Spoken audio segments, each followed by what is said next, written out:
Hello everyone, my name is Krisna with student ID 2402015411, and I want to share my experience with English, my journey from when I was a kid till right now. I'm in college. I just want to share this for everyone.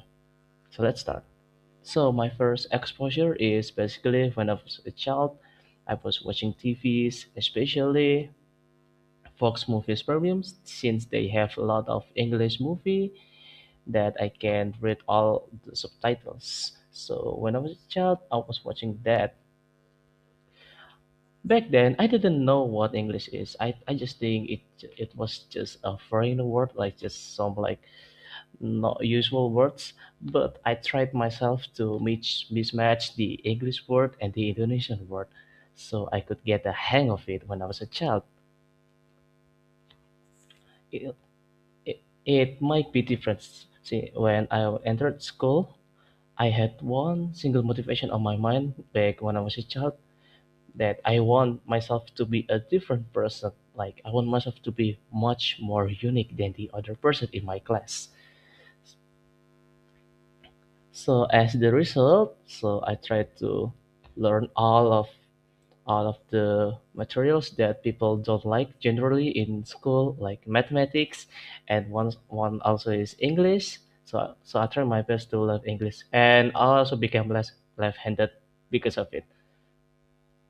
But my biggest spark begins when I was especially fourth to fifth grade, when I had a new English teacher that gave me this something new, that something that made me really moved on. And something is tenses. So my new teacher taught me tenses. We learned simple present, subject, predicate, object, and stuff. And I really like the tenses. I really like how easy to learn it is. Like the formula made me really happy with it.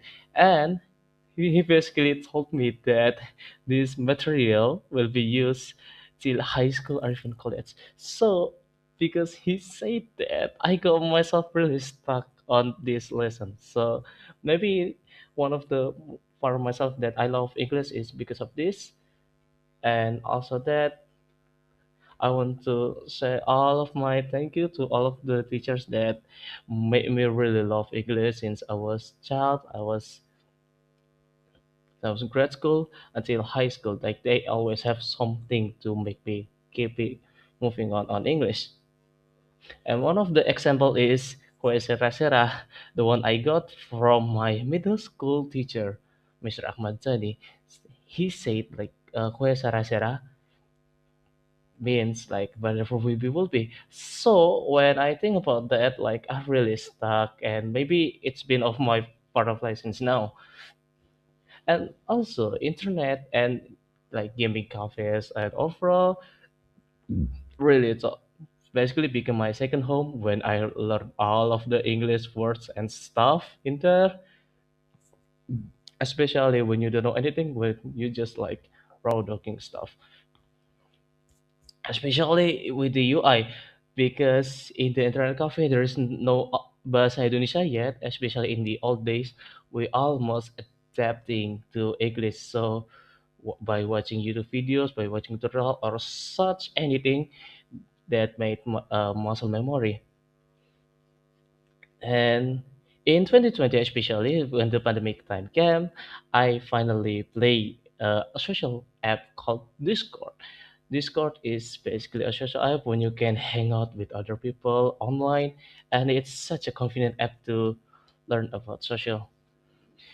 And one of them, what I've learned is basically difference between memes and local memes tends to like have this comical stuff, but English memes like basically saying one phrase and getting the reaction, which I think both of them are funny. YouTube when pandemic is also one of the biggest thing why I still learning English today. Like what I learned, Smithy has a thick Canadian, but his friend all American, and current Englishman has a British accent. So I try to mismatch. both of them. And one thing that I always try to do when learning English is basically I always talking with myself at bedroom, and maybe this is why I got the code switching, especially since English to Indo, like it's just talking to myself. And maybe more recent, when I was in high school, I tried to read English with manga. So I was basically like I don't really like Indonesia since it's really slow with the updates. So I learned, so I read the English version, and it got stuck with me since it. And finally, after a few years playing Discord, I finally got myself a chance to talk with other people, especially in foreign language in English. And that server is from Miomi. Miomi is basically a manga community server when they just talking about English, manga and stuff. And here's what I got when I'm joining the server. Like they're always teasing me because I don't really know about English. They all saying like that. They always tease me that your English is not really good, especially when you are going to literature English. But I think that was it from me. Thank you so much for watching this video. I hope you guys find any joy when seeing this. I just want to share what I love about English, and yeah, this is my journey of English, I guess. Thank you so much.